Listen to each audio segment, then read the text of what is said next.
যিমান কেলেংকাৰী আছে উত্তৰ কাছাৰৰ 1000 কোটি টকাৰ কেলেংকাৰী অভিযুক্ত কোন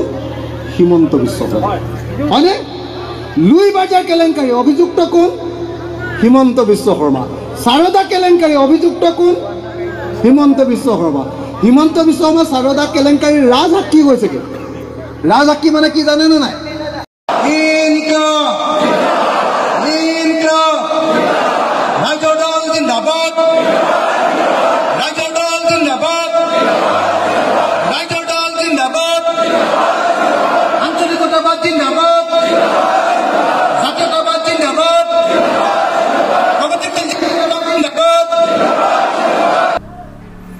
নমস্কাৰ স্বাগতম জানাইছো আৰবি ভয়েস এণ্ড ব্লগছৰ আজিৰ অন্য এক ৰিয়েকশ্যন ভিডিঅ'লৈ তো আপোনালোকে সকলো জানে যে ইতিমধ্যে কি 2026ত যি লোক বিধানসভা নিৰ্বাচন হ'ব আৰু সেই নিৰ্বাচনৰ বাবে ইতিমধ্যে বিভিন্ন ৰাজনৈতিক দল অৰ্থাৎ প্ৰত্যেকটো ৰাজনৈতিক দলে কি কৰিছে দিছপুৰৰ মছনদ দখল কৰাৰ কাৰণে কি কৰিছে উঠি পৰি লাগিছে বিশেষকৈ আমাৰ শাসকীয় দল বিজেপিও কি কৰিছে ইতিমধ্যে সদস্য ভৰ্তিৰ কাম ইতিমধ্যে তেওঁলোকৰ এটা ডেট মানে কি হৈ গ'ল কমপ্লিট হৈ গ'ল কিন্তু তাৰ পিছত তেওঁলোকৰ ভবামতে হয়তো কি হোৱা নাছিল সদস্য কিছুমান ঠাইত বিশেষকৈ উজনি অসমত এতিয়াও কি যিমান সদস্য তেওঁলোকৰ অন্তৰ্ভুক্তি হ'ব লাগিছিল সিমান হোৱা নাই তাৰ বাবে কি তেওঁলোকে আৰু কি কৰিছে কিছুমান দিন পিছুৱাই দিছে যিসকল চৰকাৰী চাকৰি কৰে তেখেতসকলেও কি হ'ব পাৰিব বিজেপিৰ সদস্য হ'ব পাৰিব আৰু হয়তো আৰু 2 দিনতে আৰম্ভ হ'ব কংগ্ৰেছৰ সদস্য ভৰ্তি অভিযান কিন্তু ৰাইজৰ দলৰ সদস্যসকলৰ ৰাইজৰ দলৰ নেতাসকলেও এই ক্ষেত্ৰত পিছ পৰি থকা নাই তেখেতসকলেও ৰাইজৰ দলৰ নেতাসকলেও কি কৰিছে বিভিন্ন ঠাইত সভা সমিতি পাতি তেওঁলোকে ইতিমধ্যে তেওঁলোকৰ দলত যোগদান কৰাৰ কাম আৰম্ভ কৰি দিছে আৰু ঠাইতে অখিল গগৈয়ে ক্ষুৰধাৰ সমালোচনা কৰিছে অসম চৰকাৰৰ মুখ্যমন্ত্ৰী ডক্টৰ হিমন্ত বিশ্ব শৰ্মাক তো এনে এখন সভাতে অখিল গগৈয়ে অসমৰ মুখ্যমন্ত্ৰীক কেনেধৰণে কি সমালোচনা কৰিছে কেনেধৰণে কিমান কেলেংকাৰীত জড়িত থকাৰ কথা উল্লেখ কৰিছে আৰু আমি অসমীয়াসকলে কেনেকৈ কি কৰিব পাৰোঁ 1 বিঘা মাটিত 3 বিঘা কৰিব পাৰোঁ মাটিত 1 বছৰত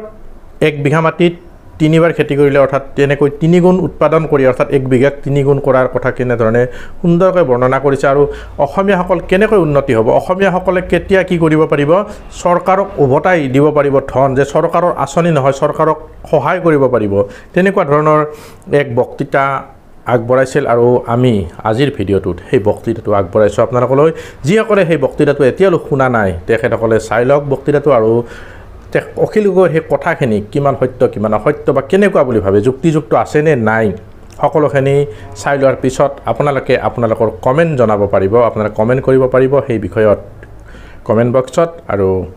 ভিডিঅ'টো চাই উঠাৰ পিছত চেষ্টা কৰিম মই মোৰ প্ৰতিক্ৰিয়া ব্যক্ত কৰিবলৈ তেনেহ'লে আহক আমি সেই ভিডিঅ'টো চাই লওঁ সিপিএমক যিমান চৰকাৰখনে এতিয়ালৈকে অসমৰ একডৰা পথাৰতো পানী যোগান দিয়া নাই একডৰা পথাৰত পানী যোগান দিয়া নাই আৰু মানুহক বানপানীৰ পৰা ৰক্ষা কৰা নাই যিটো কাৰণত বানপানী হ'লে আমি খেতি কৰিব নোৱাৰোঁ আৰু কেতিয়াবা বৰষুণ নিদিয়াৰ কাৰণেও সময়মতে খেতি কৰিব হয়নে যদি এবাৰ খেতি কৰি পথাৰডৰা পেলাই থৈ পৃথিৱীত কোনোবা মানুহ ধনী হ'ব নেকি পৃথিৱীত কোনো মানুহ এবাৰ খেতি কৰি কেতিয়াও ধনী হ'ব নোৱাৰে মই আপোনালোকক খাটাংকে কওঁ যে পৃথিৱীত যোনেই যি নানক লাগিলে হিমন্ত বিশ্বই মই আমেৰিকা বনাই দিম বুলিও যদি কয় তথাপিও অসমীয়া মানুহ ধনী নহয় যেতিয়ালৈকে অসমীয়া মানুহক খেতি কৰাৰ কাৰণে আচল সুযোগ সুবিধাবিলাক চৰকাৰে দিব নোৱাৰে হয়নে 3বাৰ খেতি কৰক 1 বিঘা মাটি 3 বিঘা হৈ যাব 10 বিঘা মাটিত 30 বিঘা হৈ যাব 30 বিঘা মাটিত খেতি কৰিলে হিমন্ত বিশ্ব শৰ্মাই আমাক অৰুণোদয় আঁচনি ধন নিদিলেও হ'ব উল্টাই হিমন্তক আমি ক'ব পাৰিম হেৰৌ জহনি যোৱা তই খালি লুটি থাক বেলেগক লুটি থাক তই এইবিলাক লুটন চুটন নিদিবি যা মোৰ ঘৰত বৰা চাউল হৈছে 1 বস্তা বৰা চাউলকে খা বুলি দলিয়াই দিব পাৰিম হা স্বাভিমানী অসমীয়া জাতি আমি গঠন কৰিব পাৰিম হয়নে নহয় কিন্তু সেইটো নকৰি এতিয়া আমি অসমীয়া মানুহো আকৌ অকল খালি চৰকাৰে দিব নেকি অৰুণোদয় দিব নেকি মিটিঙলৈ গ'লে 500 টকা দিব নেকি হ্যাঁ ইলেকশ্যনৰ সময়ত 200 টকা দিব নেকি ইলেকশ্যনৰ সময়ত মদৰ বটল এটা খুৱাব নেকি এইবিলাক কৰি থাকোঁতে সব 2 নম্বৰবিলাক ৰজা হৈছে আৰু গোটেই 5 বছৰ লুটে আৰু ইলেকশ্যনৰ সময়ত 200 টকা এটা দিয়ে হয়নে নহয় এই বস্তুটো হোৱাৰ কাৰণে সেইকাৰণে আমি ইয়াৰ পৰিৱৰ্তন কৰিব লাগিব আৰু পৰিৱৰ্তন কৰিবলৈ হ'লে নতুন লিডাৰ আনিব লাগিব যি অসমৰ গোটেই চেহেৰাটো বদলাই দিব পাৰে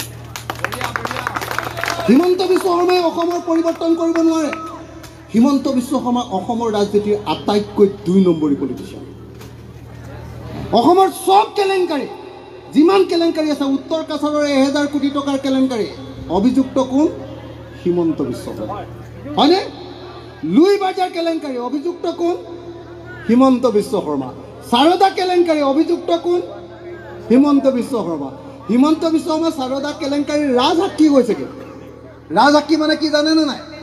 ৰাজসাক্ষী মানে হ'ল প্ৰথমতে ঘোষণা কৰিব লাগে হয় যে মই এই কেলেংকাৰীটো আছো মই সব কেলেংকাৰীৰ কথা জানো গতিকে মই কেলেংকাৰীৰ কথাবিলাক কৈ দিম মোক জেলত ভৰাব নালাগে মোক বচাই দিয়ক এইটো ৰাজসাক্ষী সাৰদা কেলেংকাৰীত জড়িত থকা হিমন্ত বিশ্ব শৰ্মা আজি অসমৰ মুখ্যমন্ত্ৰী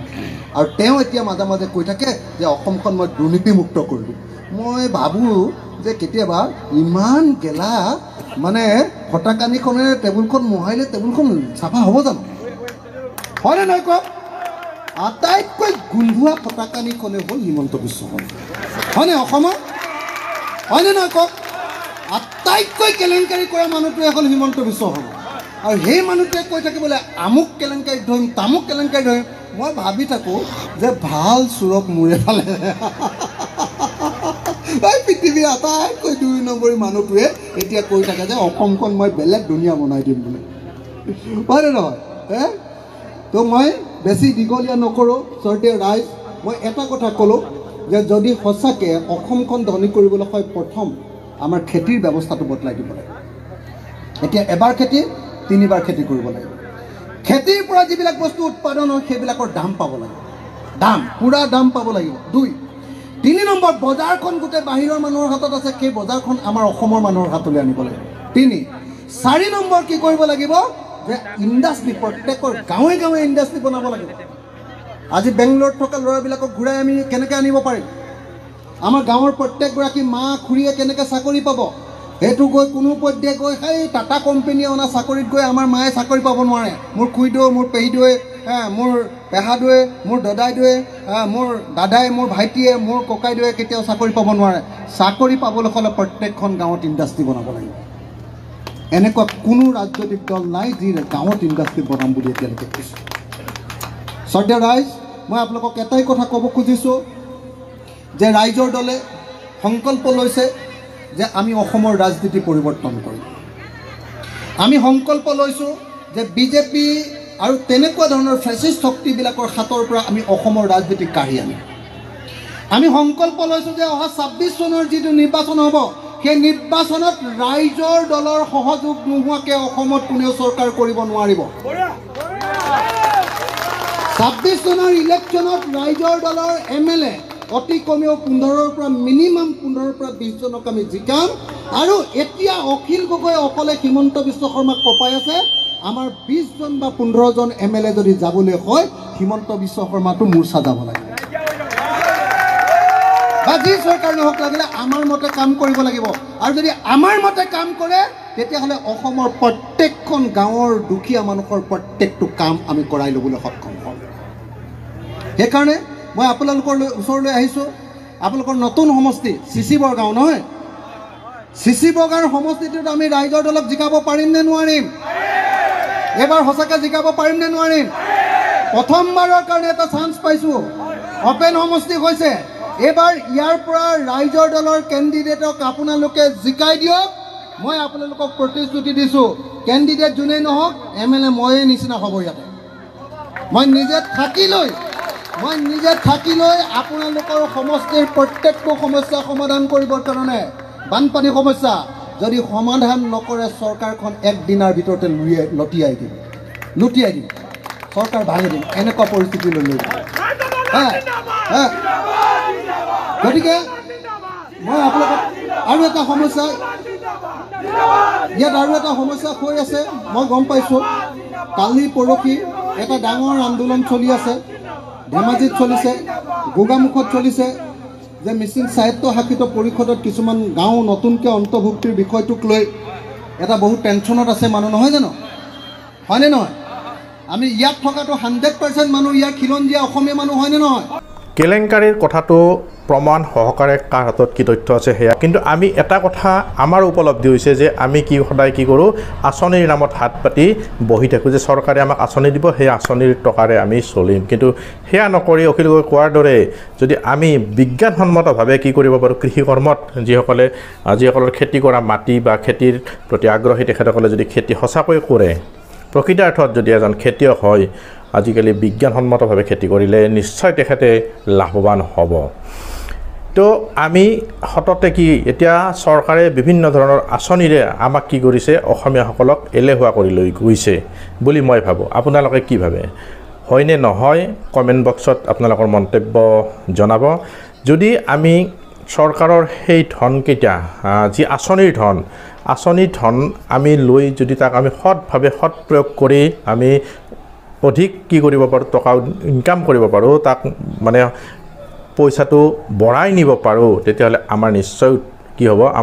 আমি অধিক ধনেৰে শক্তিশালী হ'ব পাৰিম, মনেৰেও শক্তিশালী হ'ব পাৰিম। কিন্তু আমি যদি সেই আঁচনিৰ অৰ্থাৎ হিতাধিকাৰী হৈ আমি যি আঁচনিৰ টকাকেইটাৰে যদি আমি অকল খোৱাৰ বাবে চিন্তা কৰোঁ, তেতিয়াহ'লে আমাৰ কি চৰকাৰে এনেকৈ ধাৰ লৈ থাকিব, এনেকৈ হিতাধিকাৰীৰ সংখ্যা বঢ়াই থাকিব। তো ইয়াকে নকৰি আমি হাতে কামে আগবাঢ়িব লাগিব। তো চৰকাৰৰ ওচৰত এয়াই অনুৰোধ যে চৰকাৰে কি কৰক, নিবনুৱা সমস্যা সমাধানত গুৰুত্ব দিয়ক, হিতাধিকাৰী সংখ্যা বঢ়াই নহয়। আৰু অখিল গগৈ কোৱাৰ দৰে যদি সঁচাকৈয়ে এইবোৰ দুৰ্নীতিৰ ক্ষেত্ৰত জড়িত আছে, তেখেতসকলৰ যদি হাতত তথ্য প্ৰমাণ আছে, তেতিয়াহ'লে তেখেতসকলে কি কৰক, ন্যায়ালয়ৰ ওচৰ চাপক, উপযুক্ত প্ৰমাণৰে যদি পাৰে ন্যায়ালয়ৰ ওচৰত দোষী সাব্যস্ত অভিযুক্ত বুলি প্ৰমাণ কৰাৰ ব্যৱস্থা কৰক। তেতিয়াহ'লে সকলোৰে মংগল হ'ব আৰু ন্যায়ালয়ে যি দোষত যি পৰে তাক উচিত শাস্তি দি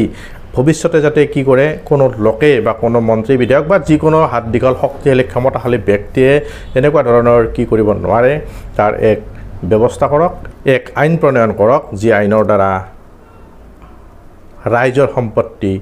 সুৰক্ষিত হৈ থাকে আৰু এনেকুৱা ধৰণৰ কামত বা এনেকুৱা ধৰণৰ কেলেংকাৰী কৰাৰ বাবে কোনেও যাতে আগবাঢ়ি নাহে। তো